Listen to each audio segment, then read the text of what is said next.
Vamos a dar inicio a esta clase número 14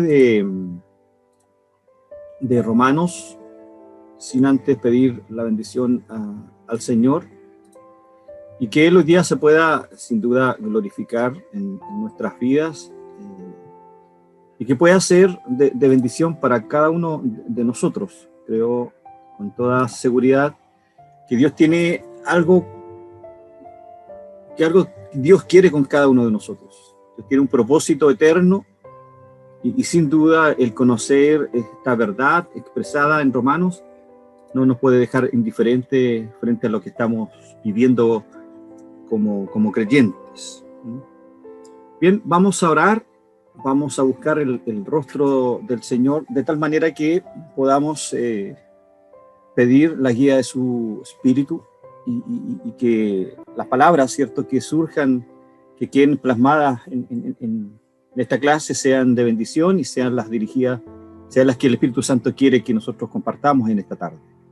Nos sometemos a su soberanía de manera íntegra, tanto nuestros pensamientos como nuestro corazón y nuestras intenciones, esperemos que así sea, puedan ser tocadas y cauterizadas por la palabra.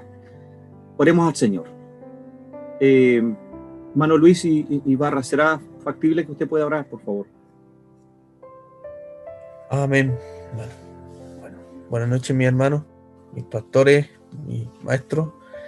Inclinamos nuestro rostro en esta hora para ponernos en la presencia del Señor. Amén. Los invito a orar. Padre, en el nombre de Jesús, Señor, en esta hora vamos delante de tu presencia, Padre amado, Señor.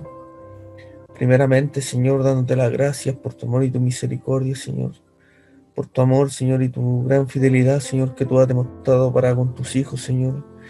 Que aún, Señor, no siendo nada, Señor, no mereciéndonos nada, Señor, tú nos lo das todo, Señor.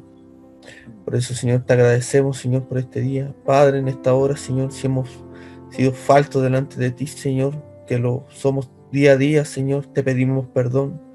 Padre, Señor, te pedimos que usted renueve sus misericordias para con sus hijos, Señor.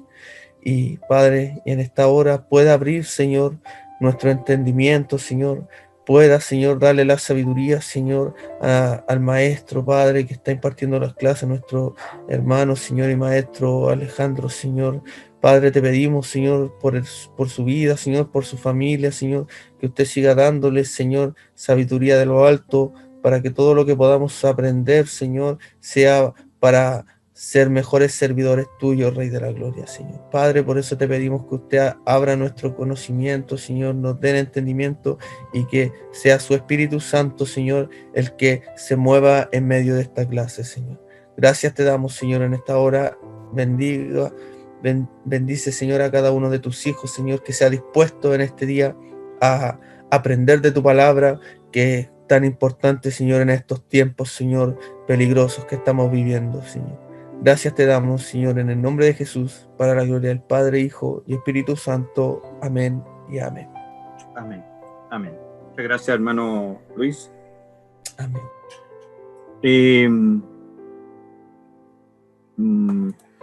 Nosotros hemos estado analizando hasta la clase número 13, hasta el capítulo número 5. Haciendo un pequeño resumen, ¿cierto?, de la clase pasada. Recordemos que en los capítulos 4 y 5 de Romanos, Pablo lo que hace es abordar de lleno el tema de la justificación por la fe. Creo que nos debemos recordar que en el capítulo número 4 lo que Pablo hace, pone como ejemplo a Abraham, ¿se acuerdan? El padre de la fe. Y veíamos, ¿cierto?, este contraste que hacen los judíos de aquel entonces, en el sentido de que ellos estaban convencidos de que Abraham había sido justificado por su fidelidad a Dios y no por la fe. Por eso que Pablo se antepone, ¿cierto?, a estas críticas que eventualmente iba a recibir y les dice y hace una exhortación grandiosa en el capítulo 4 sobre la justificación por la fe. También usa a David en 2 versículos para dar más énfasis, ¿cierto?, a esta poderosa idea de que somos justificados por la fe y no por las obras de la ley. Recordemos también que Abraham creyó a Dios y su fe le fue reconocida por justicia. Es decir, Dios declaró a Abraham justo sobre la base solo de la fe, que esa sola de la fe, recuerden que es una de las 5 solas de la Reforma, ¿ya? Luego Pablo observa el hecho de que Abraham no había sido aún circuncidado cuando Dios lo declara justo. Recuerden que fue circuncidado en el capítulo, si mal no recuerdo, 22 del Génesis, y esta frase de que Abraham fue justificado por la fe lo encontramos en Génesis 15, versículo número 6. De manera que la circuncisión no guarda relación directa con la justificación. Recordemos también que Pablo concluye que la justificación es un acto divino, solamente divino, no tiene otra explicación, que no depende del obrar humano, sino de la obra perfecta de Cristo en la cruz. Y es lo que señala el versículo 25 de Romanos capítulo 4.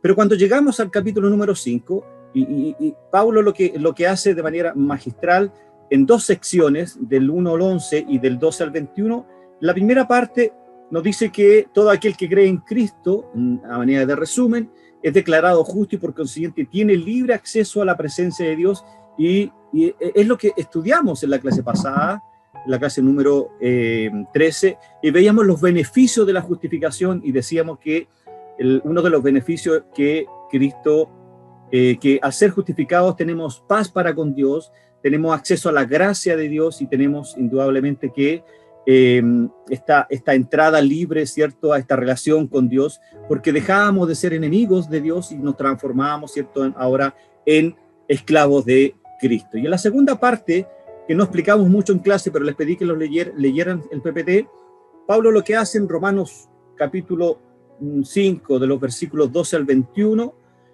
contrasta lo que ocurrió con Adán y las consecuencias de su desobediencia.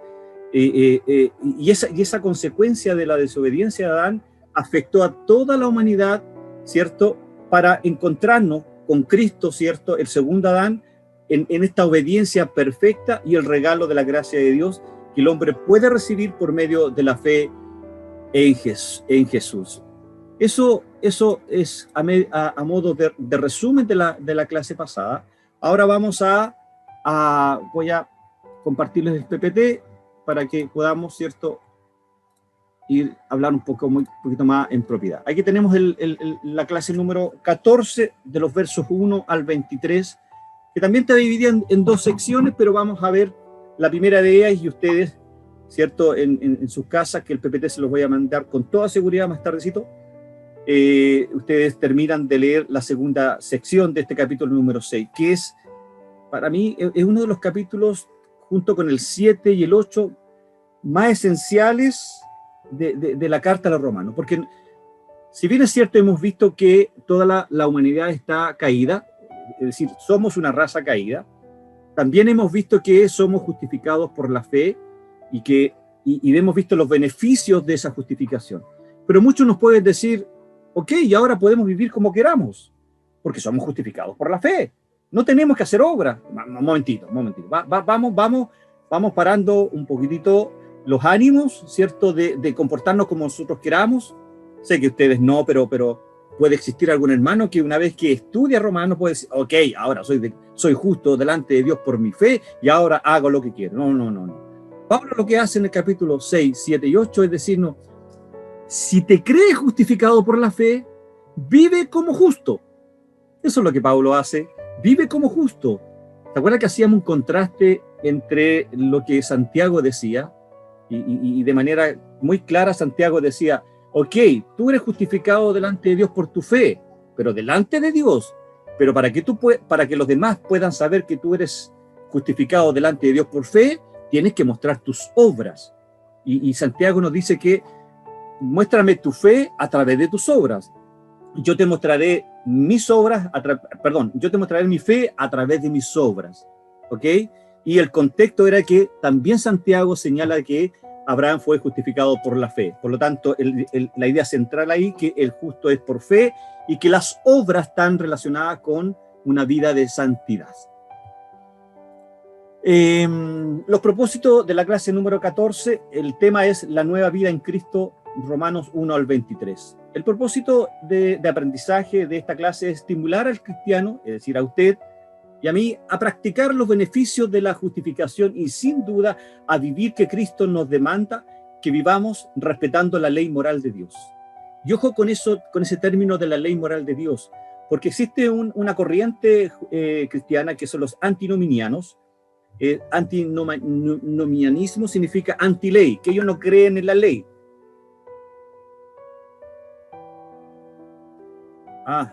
¿Se escucha bien lo que estoy diciendo, no? ¿Sí? Ya que hay un hermano que no se puede conectar. Bueno, el antinomianismo, ¿cierto? Es una rama, no una rama, sino que una herejía dentro del mundo cristiano, como tantas hay, que dice que ya la ley no aplica, ¿cierto?, a los gentiles, es decir, a la iglesia, porque está la gracia. No, un momentito. Recuerden que veíamos el tema de la ley, y la ley, estos 613 mandamientos, que estaban divididos en tres partes: la ley civil, la ley ceremonial y la ley moral. La ley moral nunca ha dejado de tener efecto. La ley moral no sigue siendo parte de nuestra vida. Recuerde que fue impregnada en nuestras conciencias. Lo que quedó sin efecto es la ley civil y la ley ceremonial, ¿ok? Eso deben tenerlo súper claro. Por lo tanto, nosotros, para mantenernos en santidad y vivir la vida que Cristo quiere que nosotros vivamos, debemos sin duda respetar la ley moral de Dios. El objetivo de esta lección, por lo tanto, es que el estudiante sea capaz de apreciar los beneficios que se derivan de la justificación. Es decir, conocimos cuáles son los beneficios y ahora vamos a ver cuáles son los beneficios que se derivan de la justificación. ¿Ok? Que ustedes, ¿cierto?, aprendan a poner en práctica las demandas de la justificación, que el estudiante crezca en el conocimiento y en la práctica de la obediencia a Dios y la renuncia progresiva del pecado. ¿Por qué digo progresiva? Porque entendemos nosotros que en primera instancia, cuando nosotros recibimos a Cristo, que fue un acto que Dios provocó en nosotros, nos fue buscando, llamando y nos fue tratando de convencer hasta que lo logra. Recuerden que lo que se propone Dios nunca, siempre lo va a lograr. Por eso que se habla de la gracia irresistible. Por lo tanto, usted es santificado de manera posicional. Antes era condenado, no era salvo, y ahora es salvo y es santificado, ¿cierto? Pero está esta nueva vida en Cristo, y esta nueva vida en Cristo los teólogos lo denominan una santificación progresiva, ¿ok? Y ahí actúa, ¿cierto?, lo que Pablo señala ahí en Filipenses 1:16, que dice que el que comenzó, dice, estás persuadido de esto, Pablo, que el que comenzó en ustedes la buena obra, algunos 1 año atrás, 2 años atrás, en el caso mío 27 años atrás, otros serán otros años atrás, ¿cierto? Dice que el que comenzó en ustedes la buena obra, dice que la perfeccionará, es decir, debe ir creciendo su santificación en su obediencia a la ley moral de Dios, para agradar a este Dios maravilloso que tenemos. ¿Qué tareas yo le pedí a ustedes? Realizar la lección número 7 del estudio inductivo. Debo pedir las disculpas porque parece que mirando el WhatsApp le envié las 5 y 6 y tenía que enviarle las 6 y 7. Así que pido las disculpas del caso. Como le digo, más tardecito le voy a enviar la lección número 7. Tenían que leer Romanos 6 del 1 al 23 en 3 versiones distintas y reflexionar seriamente sobre algunos pasajes que usted considere que son llamativos o que le causaron un poco de duda, y espero que surjan aquí algunas apreciaciones de su lectura. La otra tarea que usted debía desarrollar era leer el comentario de Romanos enviado en PDF de William Barclay, que se lo envié en las primeras clases. El que no lo tenga, por favor, me lo pide de manera interna y yo se lo vuelvo a enviar, cosa que usted, con su Biblia y con su comentario de Romanos, que es uno de los más equilibrados comentaristas que yo he leído. Hay otros que son un poquito muy ajenos a la verdad bíblica. ¿Cuál es el resultado que nosotros como instituto esperamos en esta clase número 14? Que usted sea capaz, primero, obtener una mejor comprensión de lo que ocurre cuando una persona pone su fe en Cristo. ¿Qué significa poner mi fe en Cristo? Ok, lo vamos a ver hoy día. Comprender que la nueva vida en Cristo exige un alejamiento del pecado. ¡Wow! Soy justificado por la fe. pero ahora me están diciendo que yo debo comprender que esta nueva vida que tengo en Cristo exige que yo me aleje del pecado. Ah, wow, ¿y esto cómo lo hago? Bueno, vamos a verlo. Luego, comprender que el andar del cristiano es una vida de fe y dependencia de Dios. ¿Se acuerdan que hablábamos de cuál es el objetivo de la fe? Cuál es el objetivo de la oración. La oración es dependencia de Dios. Y como cuarto, aplicar a su propia vida y enseñar a otros las terribles consecuencias del pecado. ¿Ok? Luego, la idea central es el que ha sido genuinamente justificado, es decir, Luis, Natalia, Eduardo y así Germán, todos los que están para abajo, que son los que alcanzo a ver, la hermana Elizabeth, Alejandro Lizama, todos los que han sido genuinamente justificados deben andar a la luz de su nueva posición en Cristo, pues ya no tienen que obedecer al pecado. ¿Me escuchó bien, mi hermano? ¿Cierto, mi hermana?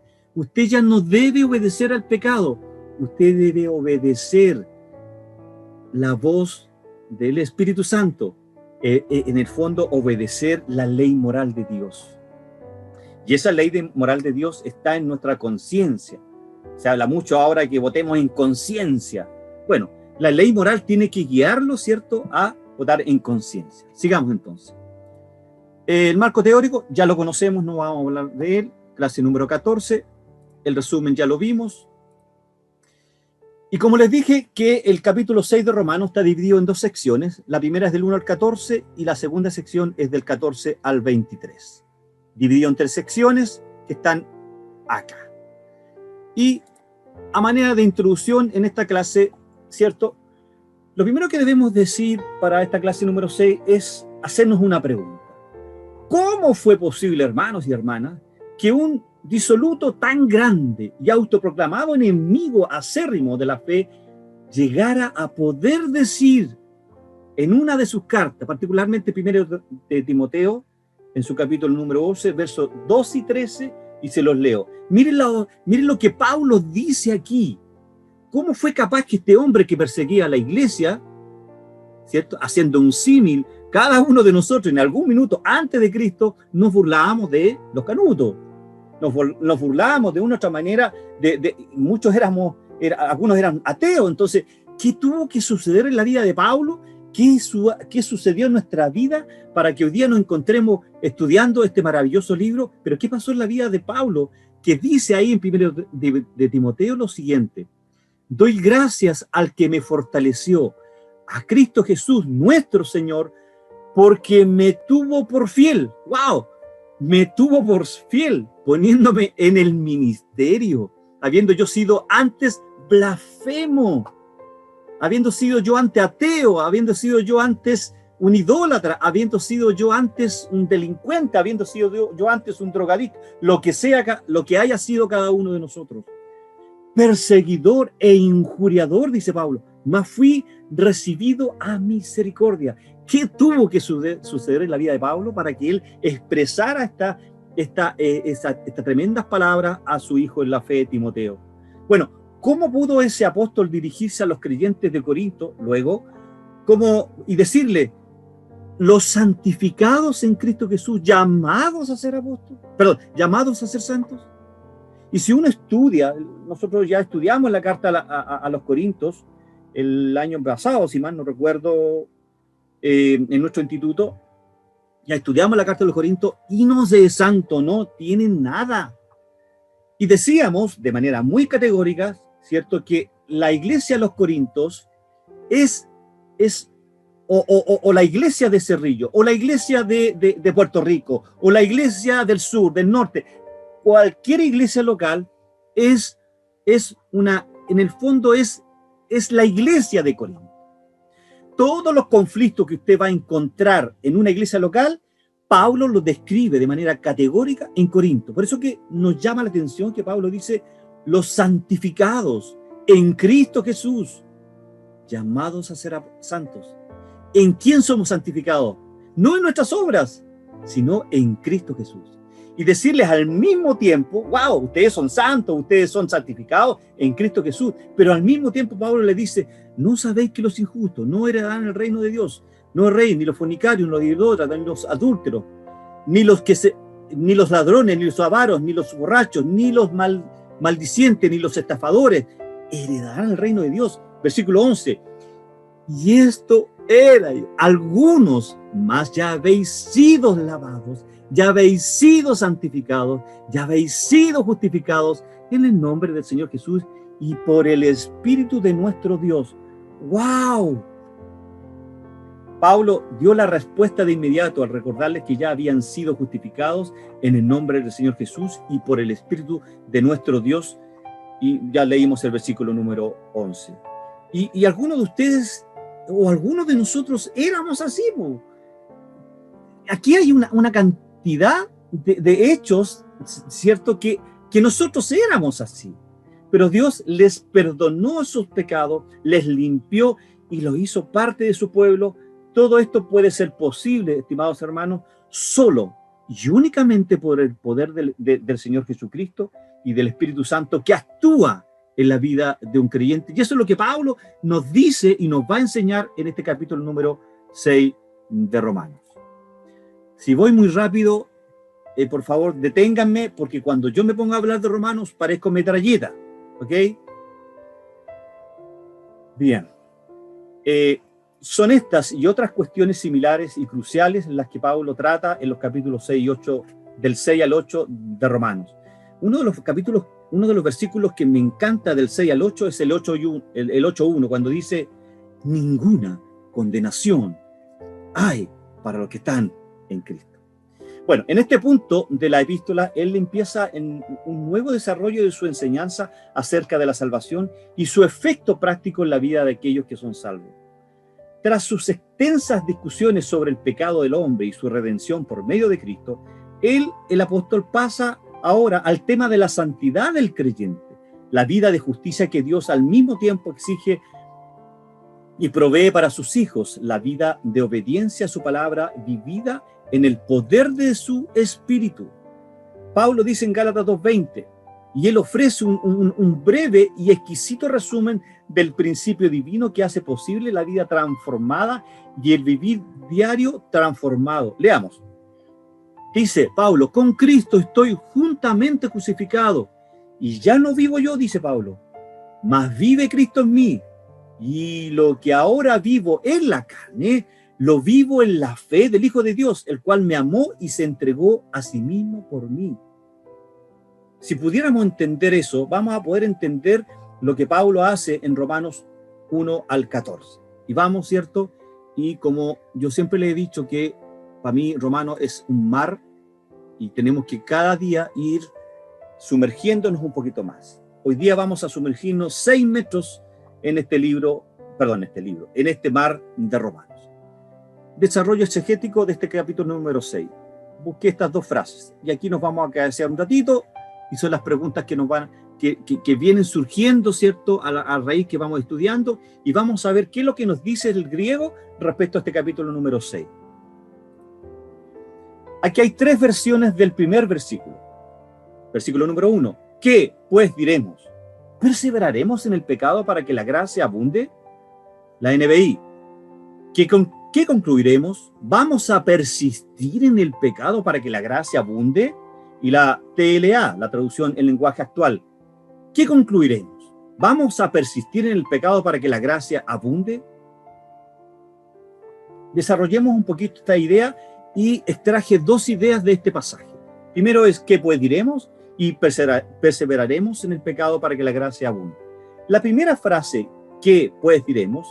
En estilo rabínico, Pablo formula una pregunta que podría estar en la mente de algún interlocutor. Recuerden que Pablo usa la diatriba. ¿Qué es la diatriba? Que lo va a enseñar nuestro pastor Juvenal en las clases de hermenéutica que está teniendo, ¿cierto? Que están buenísimas. Recuerden que yo soy el que edito los videos y tengo que, de manera grandiosa, ¿cierto?, escuchar palabra por palabra, y está preciosísima. Aquellos que no están participando, por favor, conéctense el día viernes, 20 horas, a la clase del pastor Juvenal, que están buenísimas. Bueno, el estilo rabínico que usa Pablo, que es la diatriba, este preguntarse y se responde. Pablo se antepone a las preguntas que eventualmente le iba a hacer la iglesia en Roma. Recordemos que la iglesia en Roma estaba constituida por... ¿Alguien me puede responder o no? ¿Alguien me puede responder cómo estaba constituida la iglesia de Roma?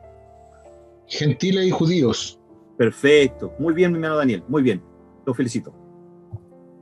Y yo tenía un set de preguntas, pero se salvaron porque me olvidé. No las voy a hacer. Tenía una metralleta de preguntas respecto al capítulo número 5, pero no las voy a hacer. Las vamos a dejar para otra oportunidad. Se las voy a mandar como tarea. Luego, la segunda frase, perseveraremos en el pecado para que la gracia abunde, que es la segunda parte del versículo número 1. Pablo dice, o trata de explicar que la forma verbal, perseveremos, escribí mal ahí, perseveremos, es el presente subjuntivo, voz activa de epimeo, que es el griego ahí, que significa permanecer, es decir, permaneceremos en el pecado, es decir, habitar, residir permanentemente. La idea de la frase es que si el pecado ha puesto de manifiesto la gracia de Dios, entonces, lógicamente, permanecer o perseverar en el pecado haría que la gracia de Dios abundase más. Luego, la expresión para que la gracia abunde indica un propósito, es decir, ¿continuaremos en el pecado con el propósito de que la gracia de Dios abunde? Y la respuesta a esta absurda pregunta no se hace esperar por Pablo, que está en el verso número 2. En ninguna manera. En ninguna manera. ¿Qué pues diremos? ¿Perseveraremos en el pecado para que la gracia abunde? Y Pablo dice, en ninguna manera. De ninguna forma. Jamás. Esto no puede ser posible, dice Pablo. En ninguna manera. La forma verbal usada aquí es el aeristo optativo, una voz media del verbo. Tendríamos que leer Romanos 3:4, que hay un ejemplo ahí. El 3:4 dice así. Dice, de ninguna manera, antes bien sea Dios veraz y todo hombre mentiroso, como está escrito, más para que seas justificado en tu palabra y venzas cuando fueres juzgado. De ninguna manera. Esta expresión de Pablo, esta expresión de ninguna manera, lo vamos a ver enseguida, es una expresión fuerte que se usaba en el lenguaje o en el idioma griego. Era fuerte, no, estáis locos, ¿cómo se te ocurre? No, de ninguna manera. ¿Ok? Es una manera enfática de rechazar la sugerencia anterior. ¿Tú quieres que peque? No, de ninguna manera voy a caer en el juego. Es lo que debemos decir a esa voz de Satanás, que es el tentador. Mira para el lado, de ninguna manera. ¿Ok? Equivale a decir que perezca tal pensamiento, que no se te ocurra pensar tal cosa. Esa es la expresión fuerte que Pablo usa aquí, en ninguna manera. Bueno, una mayor explicación merece esta frase de ninguna manera. Respondiendo de forma inmediata a su propia pregunta, recuerden, aquí Pablo está usando la diatriba. Pablo exclama con obvia consternación, en ninguna manera. También se puede traducir literalmente, esto no puede ser jamás. Y era la locución más enérgica de negación y rechazo en el griego del Nuevo Testamento. Se empleaba unas 14 veces Pablo la emplea unas 14 veces en las cartas que él escribe. El apóstol ya ha usado 3 veces en el capítulo número 3, ya lo leímos, y en otras partes de esta carta a los romanos. Transmite cierto sentido de enardecimiento. Es como que Pablo dice, como que se enoja, dice, no, de ninguna manera, frente al hecho de que pueda pensarse de alguna idea de esta clase sea cierta.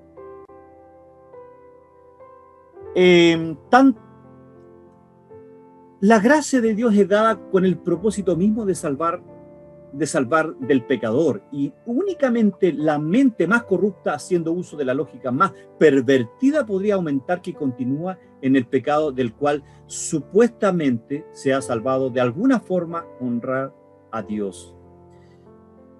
Veamos, aquí está. Veamos las últimas 2 frases. Ahora y para siempre vive en el reino de la gracia y la justicia de Dios, y nunca más puede vivir otra vez en el imperio de pecado y egocentrismo de Satanás. Esa es la expresión de ninguna manera, es decir, ¿eres justificado por la fe? Sí. ¿Debes santificarse? Sí. ¿Tienes que perseverar en el pecado? De ninguna manera. Eso es lo que Pablo está de manera enfática señalando en este capítulo, en el versículo número 2. Y luego la frase, porque lo que hemos muerto al pecado, es decir, la forma verbal, morimos ahí, ¿cierto? Esa frase, esta que está aquí, es el aoristo en modo indicativo. Esta forma verbal, hermanos, contempla el acta histórico de la muerte del creyente con respecto al pecado. Probablemente señala el momento de la identificación con Cristo y el acto de poner fe en la persona del Salvador. Recuerde que nosotros hemos muerto con Cristo. Con Cristo estamos juntamente crucificados. Es decir, porque los que hemos muerto al pecado, es decir, los que hemos muerto a Cristo, ¿cómo perseveraremos en el pecado? El hermano Germán Pérez dice que no se puede conectar. Bueno, qué lástima. Esta forma, probablemente señala el momento de la identificación con Cristo y el acto de poner fe en la persona del Salvador. Luego la frase, ¿cómo viviremos aún en él? La forma verbal viviremos, que está acá, de la segunda parte del verso 2, es el futuro indicativo del verbo que significa vivir. Es imposible que quien ha muerto con relación al pecado continúe viviendo en él.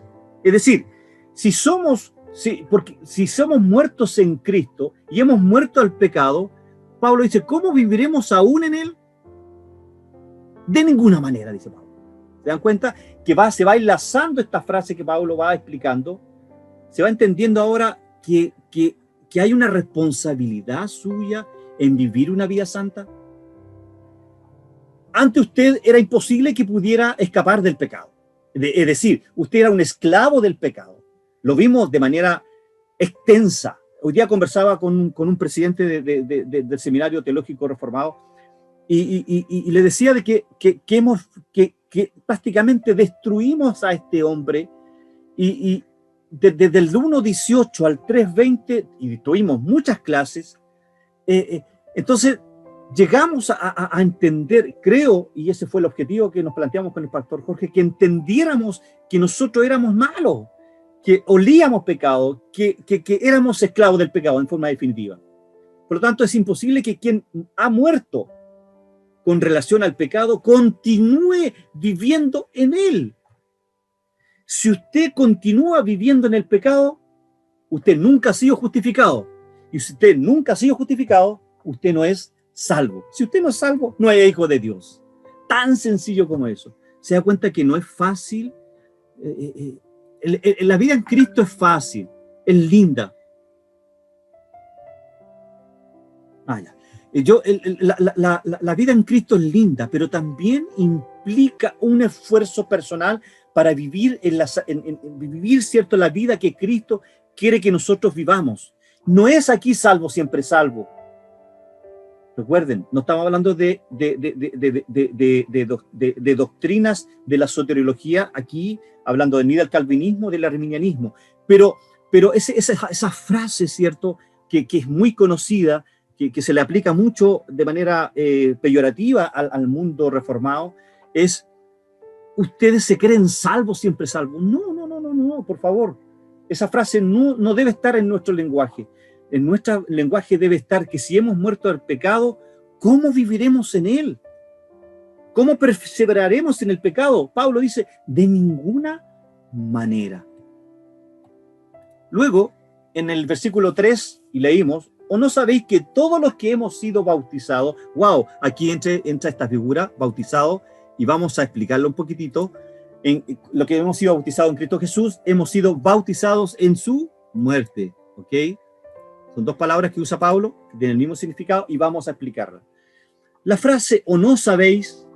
Este verbo es el presente indicativo, voz activa del verbo que significa no saber. Es decir, no sabéis que es ser ignorante, de que todos los que ya no debe ser ignorante en el fondo, de que todos los que hemos sido bautizados en Cristo Jesús, hemos sido bautizados en su muerte. Tú no eres ignorante, le dice a la iglesia. El tiempo presente sugiere una acción continua y el modo indicativo enfatiza esta realidad. Todos los que es esta parte de acá, mejor sería todos nosotros que, aquí incluye a toda la iglesia. Mejor sería decir ahí todos nosotros que. Luego la frase, hemos sido bautizados en Cristo Jesús, que está acá abajo, Una mejor traducción del texto griego sería: hemos sido colocados en Cristo. Y la vamos a explicar por qué. Una mejor transliteración del griego al castellano debiera decir ahí: hemos sido colocados en Cristo. La forma verbal, hemos sido bautizados, es una transliteración del griego al castellano. Esta palabra se usaba en la literatura clásica para describir la acción de un herrero cuando introducía un pedazo de hierro al rojo vivo en una vasija con agua para templarlo. Por lo tanto, la figura hebreo acá señalada es colocar, es sumergir, es introducir. Hemos sido introducidos, colocados en Cristo Jesús. ¿Ok? Esa es la idea de que Pablo le da acá. Bien, hemos terminado como la primera parte de las tres que corresponden a esta sección del 1 al 14. Veamos entonces lo siguiente. Pero les dije yo que íbamos a hablar un poquito del bautismo y quiero leerles la parte del bautismo. El bautismo que Pablo menciona en el versículo número 3. Qué lástima, hermano Germán Pérez dice que no se puede conectar. Una lástima. La explicación que Pablo da, voy a tratar de ser lo más breve posible respecto a lo que señala ahí en el bautismo, en el versículo número 3, donde dice: ¿o no sabéis que todos los que hemos sido bautizados en Cristo Jesús hemos sido bautizados en su muerte? Vamos a explicar un poquitito. Hermanos, el bautismo da testimonio de nuestra fe, de que no solo somos injertados, somos unidos en Él, que nos hace participantes de sus bienes. Es vital para entender esto. En ninguna de ellas Pablo se refiere a los creyentes como cristianos. Mire, si usted lee las cartas de Pablo, en ninguna de ellas Pablo se refiere a los cristianos. 164 veces Pablo en sus cartas se refiere a estar en Cristo. Nosotros estamos unidos a Cristo por la fe. Es de su plenitud que obtenemos los beneficios de su gracia sobre gracia. Nosotros somos los pámpanos, Él es la vid, Él es la cabeza, nosotros el cuerpo. Estamos unidos a Cristo. Por lo tanto, la salvación no es algo que Dios nos da por causa de Cristo. No, mi hermano. Repito, por lo tanto, la salvación no es algo que Dios nos da por causa de Cristo. No, mi hermano. La salvación es que Dios nos da a Cristo mismo, que es muy distinto, para que habite en nosotros por su Espíritu. Leamos lo que dice Pablo en 1 Corintios 1, del 30 al 31.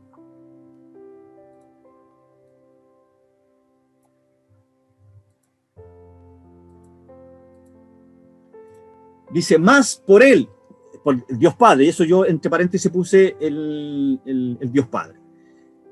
Más por Él, por el Dios Padre, estáis vosotros en Cristo Jesús, el cual nos ha sido hecho por Dios sabiduría, justificación, santificación y redención. Las cuatro características de Jesús. ¿Para qué? Como está escrito: el que se gloría, gloríese en el Señor. Por tanto, por Él estás en Cristo. Por el Padre estamos en Cristo. Y repito, la salvación es que Dios nos da a Cristo mismo. Esta unión, Pablo dice que es un misterio, un mega misterio. Si nosotros leemos Efesios 5:32, Pablo le llama un mega misterio. Debemos abrazar con deleite el hecho que ahora estamos unidos en su muerte y en su resurrección. No es tan sencillo como que la salvación no es algo que Dios nos da por causa de Cristo. No, la salvación es que Dios nos da a Cristo mismo. Por lo tanto, si estamos unidos con Cristo, no podemos andar en las concupiscencias de la carne. Y si reflexionamos y andamos en las concupiscencias de la carne y abrazamos algunas ideologías que no son cristianas, yo dudaría de su justificación.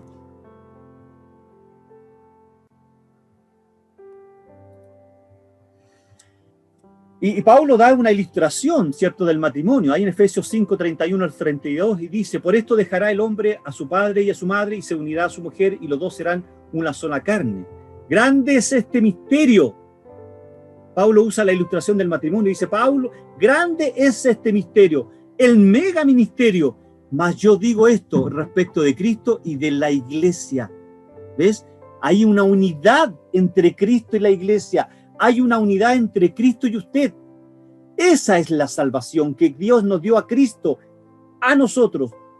Por lo tanto, somos injertados en su muerte y en su resurrección. No es algo que se nos da por lo que Cristo hizo, sino que nos dio a Cristo mismo. Se me olvidó escribir una palabra ahí. Se nos dio a Cristo mismo. Yo cuando estudié esto, la verdad que me gozaba de manera grandiosa. Preguntas de esta primera parte del 1 al 3. ¿Algún comentario?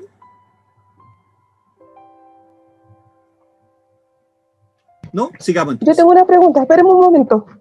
Por favor.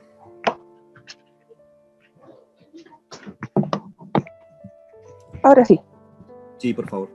Cuando aquí habla del bautismo, ¿se refiere bautismo en agua o cuando uno recibe el bautismo del Señor? No sé si me explico bien la... No se refiere al bautismo en agua, mi hermano. Se refiere al bautismo en el Espíritu. ¿Ya? Ah, ya. Esto es en concordancia con lo que Pablo... Para tenerlo más claro. Sí. Por eso que, volvamos a la explicación. Yo creo que lo puse. Si no lo puse, me pego un balazo.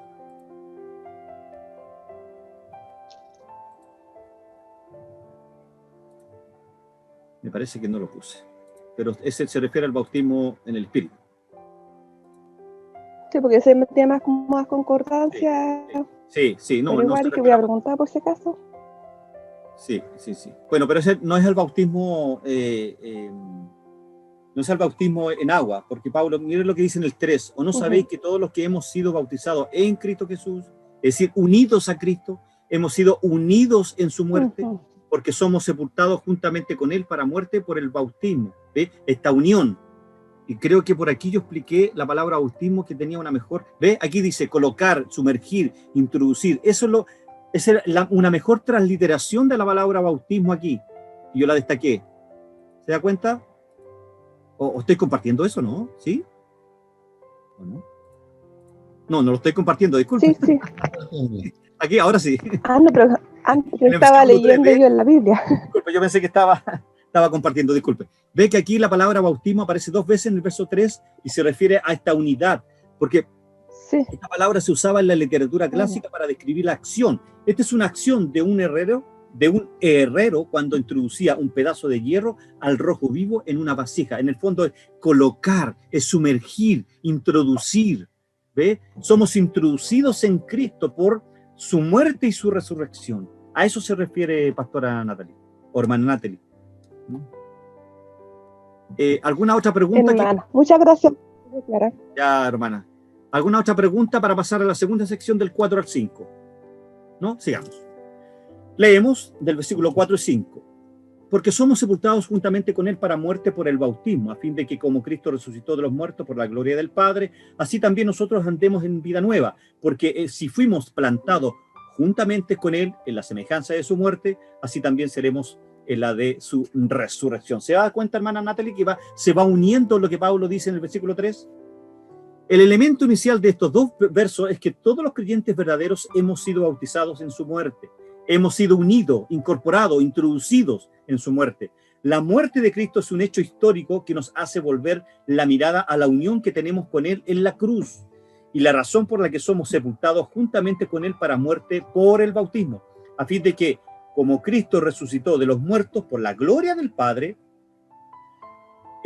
así también nosotros andemos en vida nueva, porque hemos resucitado. Recuerde que nosotros hemos nacido de nuevo. ¿O no? Somos regenerados, hemos nacido de nuevo. Y como hemos nacido con esta naturaleza nueva, que estamos unidos a Cristo, tenemos que vivir se nos capacitó para vivir una vida de santidad. ¿Y por qué no seguimos? ¿Y por qué no cambiamos? Wow, buena pregunta. Ese es un hecho histórico que nos lleva a considerar nuestra unión con Él en la resurrección. Veamos entonces un poquito en detalle los versículos 4. La expresión sepultado juntamente con Él, que está acá, significa sepultar juntos. La frase para muerte significa hacia muerte o con miras a muerte. Fíjense, la preposición sugiere la idea de incorporación, es decir, el creyente ha sido incorporado con Cristo en su muerte. Lo vuelve a repetir. Esta frase vuelve nuevamente a repetirla en el versículo número 4, Pablo. De modo que la muerte de Cristo es en sí la muerte del creyente. ¿La muerte a qué? La muerte al pecado. La muerte al pecado. Diga aleluya, la muerte al pecado. Hemos sido muertos al pecado. Ya el pecado no debe vivir en nosotros, no debe influenciarnos en nosotros. Pero hermano, pero ¿por qué Pablo en el capítulo 7 dice que aunque quiero hacer lo bueno no puedo? Bueno, vamos a llegar a ese capítulo. Luego la frase, a fin de que como Cristo resucitó de los muertos, a fin de que Cristo resucitó de los muertos por la gloria del Padre. ¿Qué significa esta frase? La identificación del creyente con Cristo es completa por el hecho de que ha sido unido con Cristo tanto en su muerte como en su resurrección. Esta cláusula señala propósito y debe traducirse de esta manera: para que tal como Cristo resucitó de los muertos a través de la gloria del Padre, así también nosotros andemos en vida nueva. De la manera en que Cristo resucitó a través de la gloria del Padre, nosotros debemos andar de esa manera. Obsérvase el énfasis en la realidad histórica de la resurrección de Cristo. La forma verbal resucitó, que está aquí, la forma verbal de resucitó, que está ahí, ¿ya? Significa ser levantado, ser resucitado. De esa forma nosotros, Dios, estábamos muertos en nuestros delitos y pecados, y hemos sido levantados para vida nueva, para vivir una vida que agrade a Dios, para vivir una vida de santidad que agrade a Cristo. Luego la frase, así también nosotros andemos en vida nueva, que está acá, ¿ve? Que es la conclusión a este pasaje. Pablo dice, en el fondo nos va a dar a entender que el andar de vida nueva del creyente tiene como base la resurrección de Cristo. La forma verbal andemos, que está ahí, ¿ya? Señala un propósito. ¿Cuál es el propósito? ¿Cuál es el propósito? Tal vez una mejor manera de expresar la frase sería: de igual manera también nosotros debemos conformar nuestro comportamiento con la nueva vida. Es decir, debemos adaptarnos a esta nueva vida en Cristo, que es una vida de santidad. Por eso que Pablo en el capítulo 12 de Romanos, versículo 2, dice que debemos renovar nuestra mente. No debemos conformarnos a este siglo, a las ideologías de este siglo. No debemos transformarlo a la manera que piensa este planeta o esta gente. Debemos conformarnos a la imagen de Cristo. Nosotros somos, en cierta manera, somos un representante de Cristo aquí en la tierra y debemos comportarnos como tal. La expresión en vida nueva sugiere la idea de un nuevo estado de vida, es decir, vivir una vida de santidad. Luego, el versículo número, la sección del versículo 6 al 7, ¿ya? La leo, dice: sabiendo esto, que nuestro viejo hombre fue crucificado juntamente con él, sigue Pablo expresando esta idea, para que el cuerpo del pecado sea destruido. ¡Wow! Para que mi cuerpo sea destruido, a fin de que no sirvamos más al pecado. Esta frase la vamos a analizar enseguida, ¿ya? Porque el que ha muerto ha sido justificado del pecado, ha sido declarado inocente respecto del pecado. En esta sección, es decir, estos dos versículos, Pablo nos entrega otro principio que Pablo hace énfasis, que el viejo hombre de pecado ha sido eliminado, excluido, ha sido sacado de nosotros de manera espiritual.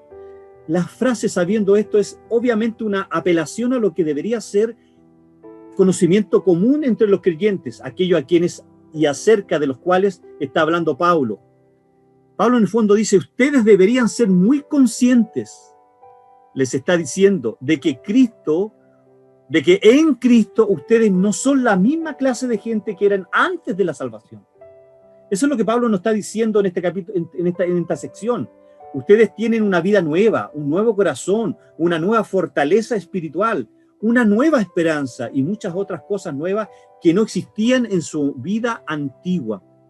Cuando Cristo nos redimió, nuestro viejo hombre fue crucificado, es decir, fue sometido a muerte y destruido por completo, machacado. Nuestras conciencias, nuestro pecado, nuestro orgullo, nuestra idolatría, nuestro éxito personal fue aplastado. ¿Por qué? Porque fuimos declarados culpables de todo lo que hemos hecho. Mire, sus buenas obras que usted hacía antes de Cristo, si bien es cierto, para el mundo son buenas, pero el solo hecho que sean para que usted se sienta bien, ya es pecado. Por eso cuando usted hace una obra buena en Cristo, usted debe darle la gloria a Cristo. ¿Se entiende? Usted tal vez hace la misma obra, pero su conciencia ahora es distinta. Usted le da la gloria a Cristo y usted agrada a Cristo con lo que usted hace. Antes usted hacía la misma obra, pero usted era orgulloso. Usted quería que le exaltaran. Por eso cuando yo hablo en la intimidad con algunos, cuando yo tengo que predicar, nadie conoce mi intención, solo Dios. Y trato, ¿cierto?, de que Él saque esa mala intención mía de querer vanagloriarme, ¿cierto?, en el estudio, en la predicación. Pablo declara en Gálatas 2:20, dice, con Cristo estoy juntamente crucificado, es decir, mi viejo yo está muerto y ya no existe. Y ya no vivo yo, mas vive Cristo en mí. En otras palabras, muestra nuestra vida como cristianos. No es una vida vieja reestrenada, sino una vida nueva otorgada por Dios, que es la vida misma de Cristo. Amén.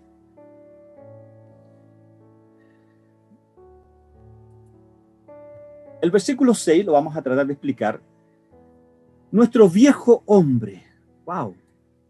Este es el que nosotros no queremos saber, pues. El viejo hombre.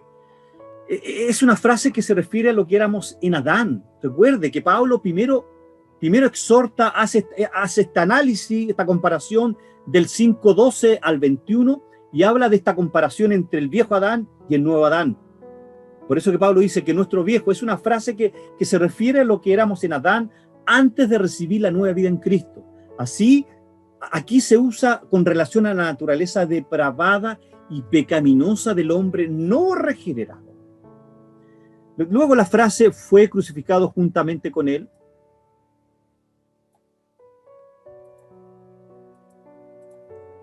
El viejo hombre fue crucificado con Cristo.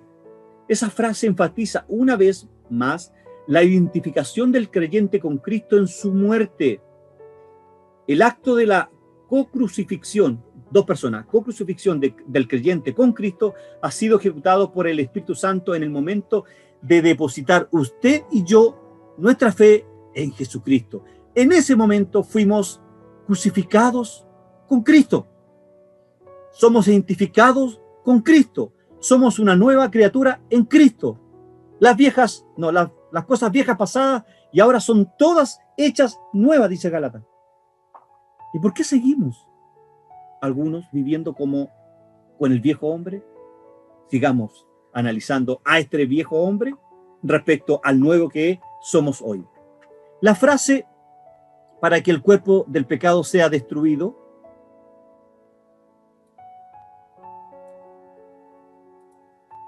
el cuerpo del pecado se refiere al cuerpo del creyente. No tiene mayor análisis. Que antes de la salvación está dominado y controlado por la naturaleza pecaminosa. la expresión sea destruido significa hacer inoperante o hacer inactivo. Dicho verbo, es decir, destruido, por lo tanto significa hacer cesar. Es decir, que ya el pecado no abunda en nosotros, que el pecado ya no debe dominar nuestra conciencia, nuestro intelecto. El cuerpo del creyente antes de la salvación era dominado por la naturaleza pecaminosa, pero ahora, hermanos, ha sido hecho inoperante para que sea controlado, escúcheme bien, controlado por el Espíritu, a fin de que nos sirvamos más, ¿a qué? Al pecado. Si usted está sirviendo al pecado, usted no ha sido santificado, y si usted no ha sido santificado, usted no ha sido justificado.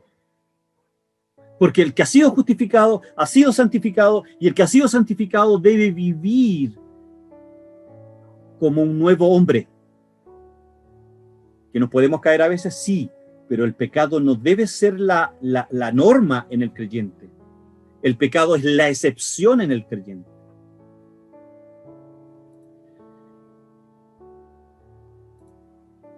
El versículo número 7, porque el que ha muerto ha sido justificado del pecado. Porque el que ha muerto, esta expresión significa morir, sencillamente morir. El tiempo amistoso señala el hecho histórico en el que el pecador se identifica con Cristo en su muerte. Mediante la unión con Cristo, el creyente ha muerto al pecado. ¿Okay?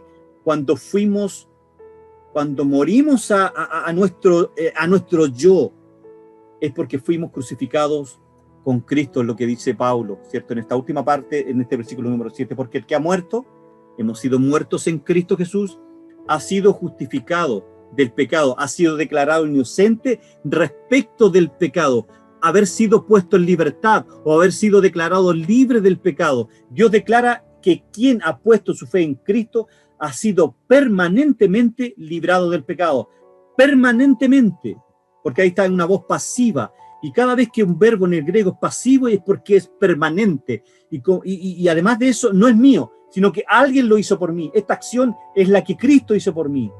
¿Ok? Cuando usted tenga, nosotros le hemos mandado, y creo que el pastor Juvenal también le ha mandado algunos diccionarios en griego, cuando diga ahí la voz pasiva, ¿cierto? Aoristo, significa que alguien lo hizo por mí. Cristo. La salvación es una acción aorista, es una acción pasiva. Yo no tenía nada que hacer aquí. Dios me escogió, me puso acá. Él hace todo. Él el que hace todo. Inicia, lo hace y lo hará. Es decir, por eso que creemos en un monergismo. Ya expliqué lo que es monergismo en alguna ocasión.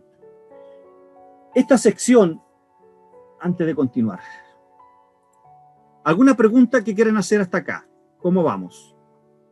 ¿Se está entendiendo? ¿Está trayendo libertad un poco de la vida que llevamos en Cristo? Es decir, ¿está trayendo tranquilidad de que estamos en Cristo? ¿Alguna pregunta que alguien quiera hacer? Alejandro, sí, yo tengo una pregunta, pero de explicación más que nada. ¿Cuál era la expresión en griego del versículo 7? Déjame verla. Porque el que ha muerto ha sido justificado del pecado. ¿Cuál quieres tú? La expresión en pasivo. En pasivo. Esta, porque el que ha muerto ha sido justificado. Esta palabra está en pasivo, porque no es una acción que yo hice, es una acción que alguien hizo por mí. ¿Ok? ¿Se entiende? Amén, amén. Te lo estaba escribiendo. Amén. Ok. ¿Alguna otra pregunta? Si no, continuamos. Hermano Daniel, ¿quería hacer alguna pregunta? ¿No? No, hacer un comentario. Por lo menos para mí, hoy día está difícil. Está difícil el ir entendiendo Me ha costado esta clase más que las anteriores. Pero es que, a ver si le hago un comentario. Porque decía usted que ¿cierto? El viejo hombre debe morir y obviamente, ¿cierto? Con lo que decía Pablo, no podemos vivir en el pecado. Y eso entendemos que también, ¿cierto? Tenemos que ir cumpliendo la ley, que son lo que hablaba usted, la ley de Dios, la ley moral. La ley moral, ¿cierto? Pero me queda dando vuelta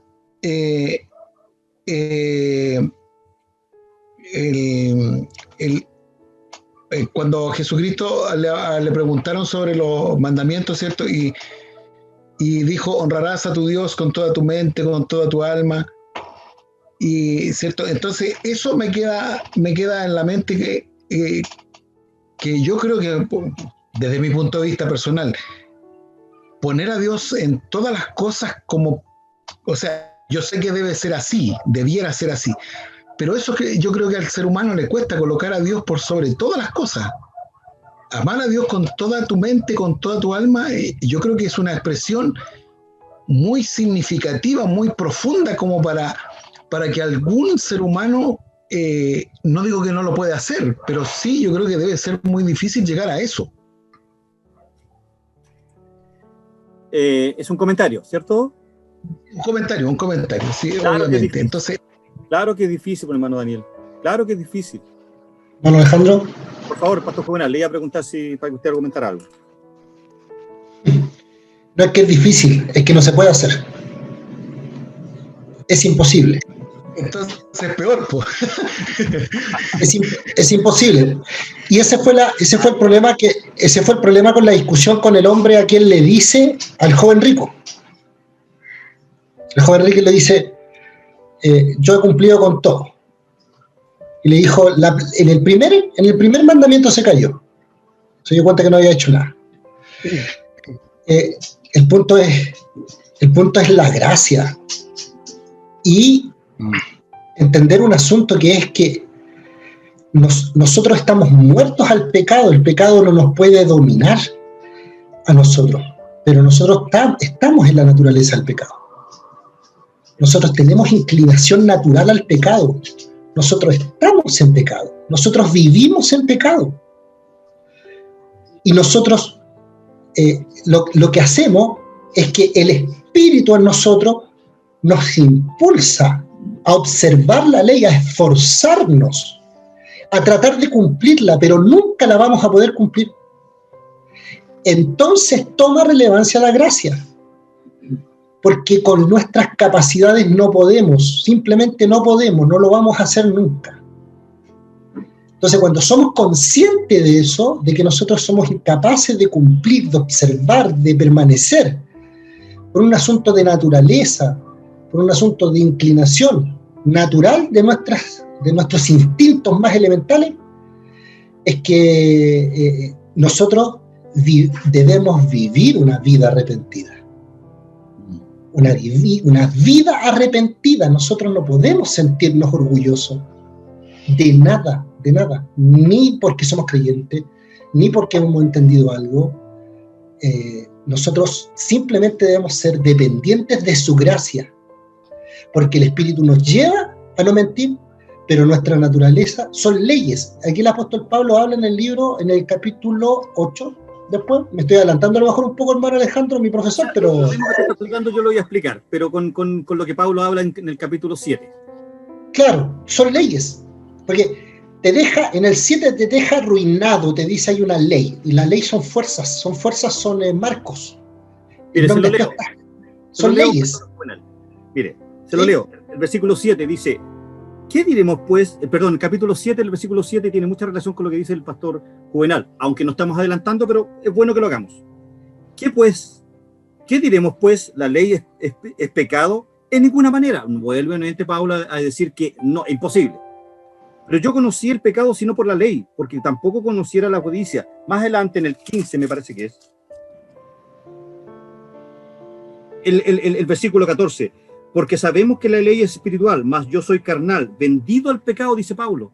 Dice, porque lo que hago, Pablo, dice Pablo, lo que yo hago, Pablo, el gran Pablo, porque lo que hago no lo entiendo.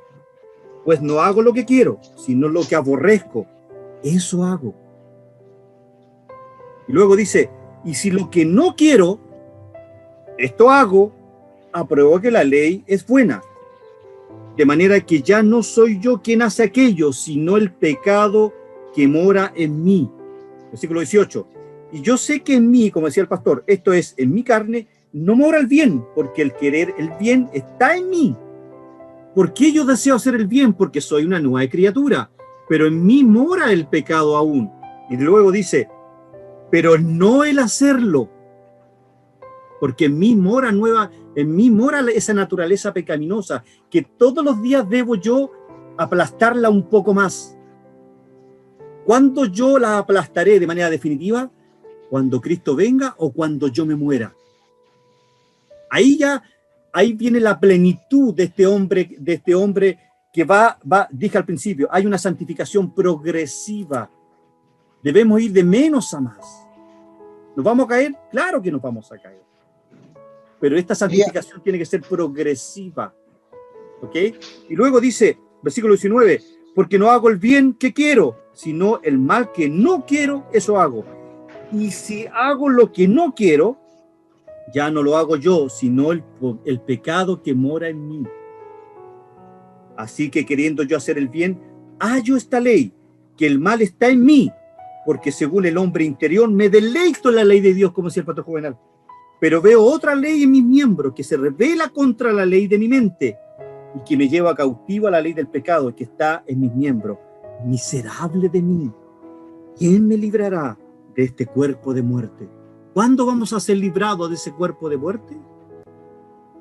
¿Cuando partamos de este mundo o cuando Cristo venga antes a buscarnos? Por favor.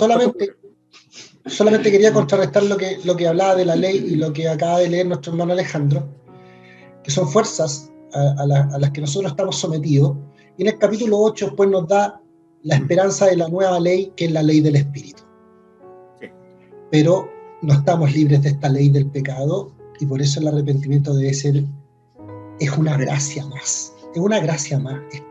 Vivir con un sentido de arrepentimiento, consciente de tu debilidad y de tu incapacidad, de que aunque tú sabes que tienes que hacerlo bueno, no lo haces, pero tener esa conciencia, ese remordimiento permanente, eso es gracia.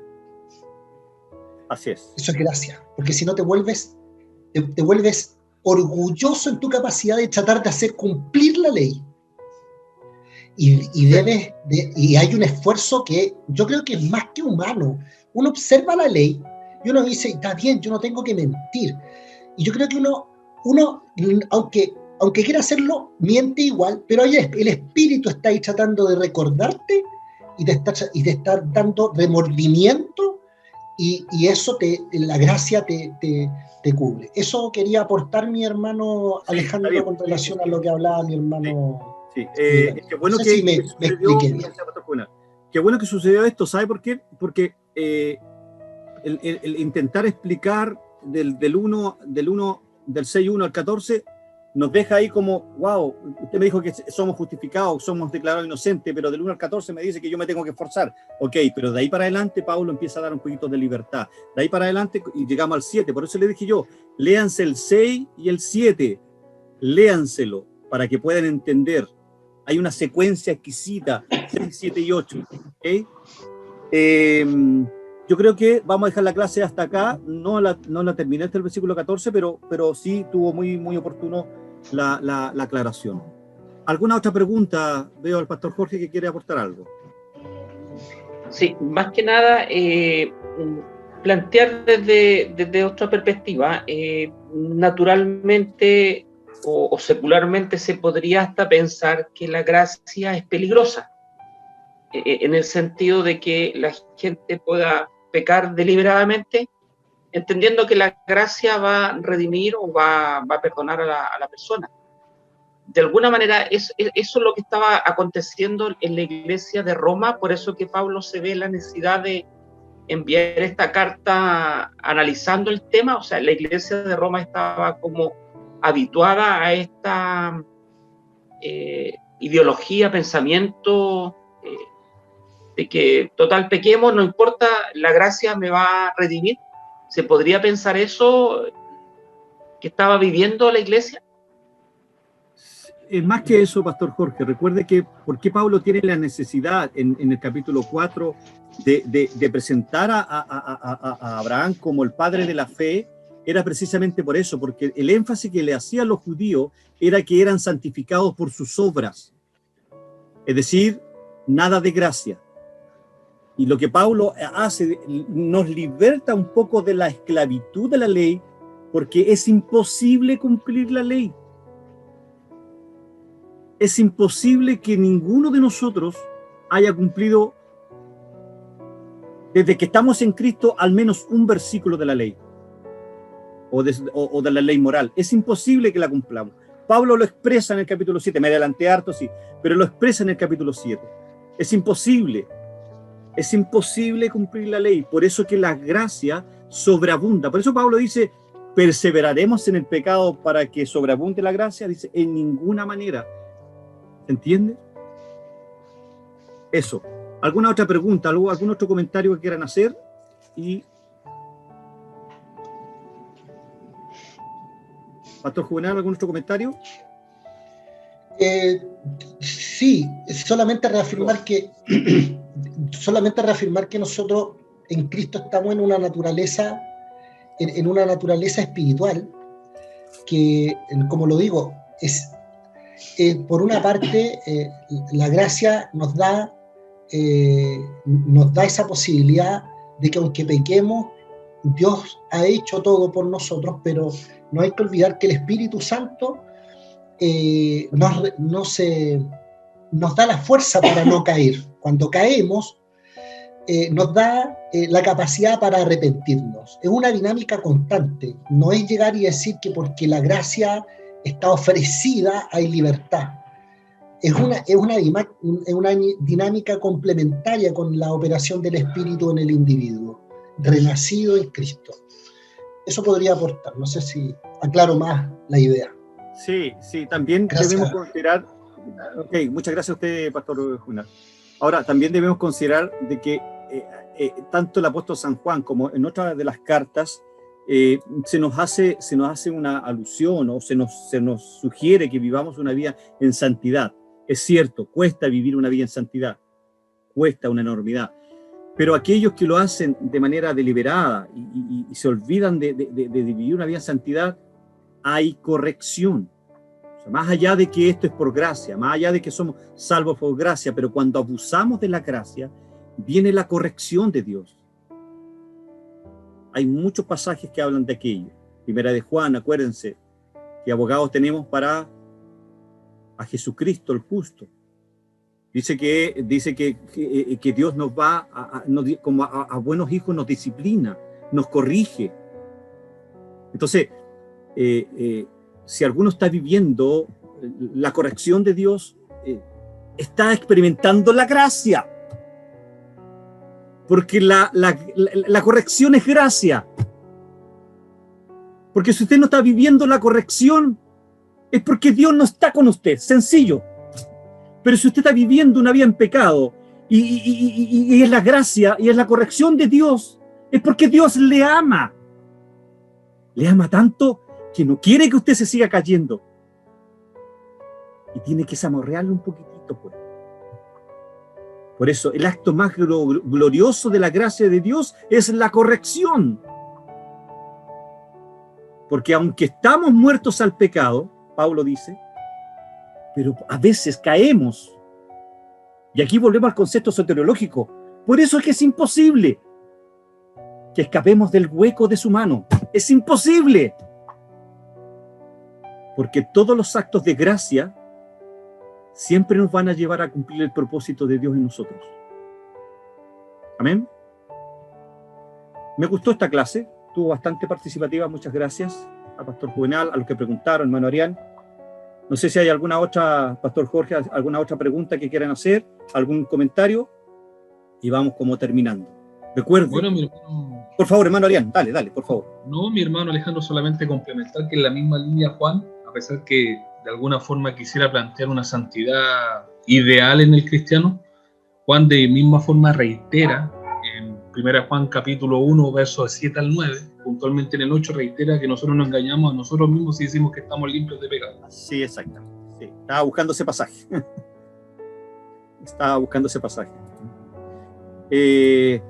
Si no hay más comentarios, estaríamos como terminando la clase de hoy. Yo les voy a... La verdad es que no puedo exigirles porque no hay requisitos para pasar este curso. Pero sí puedo, como maestro, pedirles, recomendarles que se lean el libro que les dejé, 55 páginas. Hoy en la mañana, orando al Señor, le pedí un rayo para aquellos que mintieran. ¿Quiénes leyeron ese libro?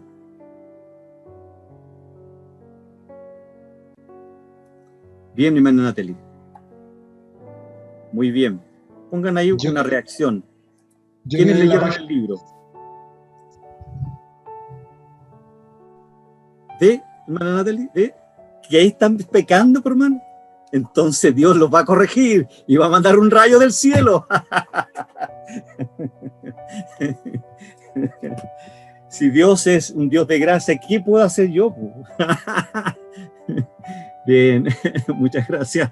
Ha sido una rica clase y yo creo que se me pidió en otro instituto que hablara de Romano y me dieron 10 clases.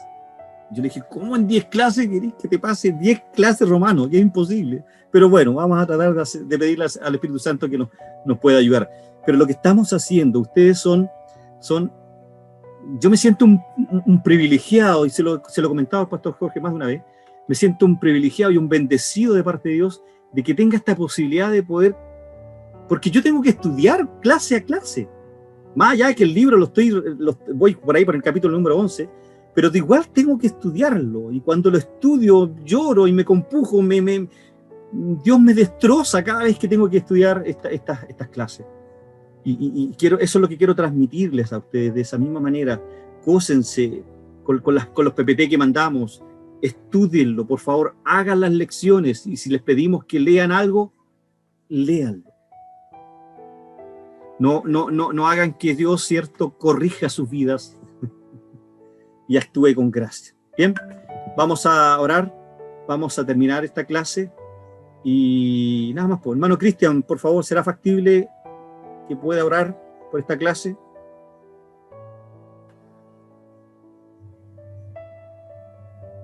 Hermano Cristian. Bueno, si no, el hermano Jorge Pérez, por favor, hermano Jorge. Ay, no, ahí está el hermano Cristian. ¿Está ocupadito, hermano Cristian? Ya. Hermano Jorge, por favor, ¿puede orar por la clase, por el término, para que para que nos vayamos, perdón, para que nos desconectemos de esta clase, por favor? Hermano Jorge. Amén.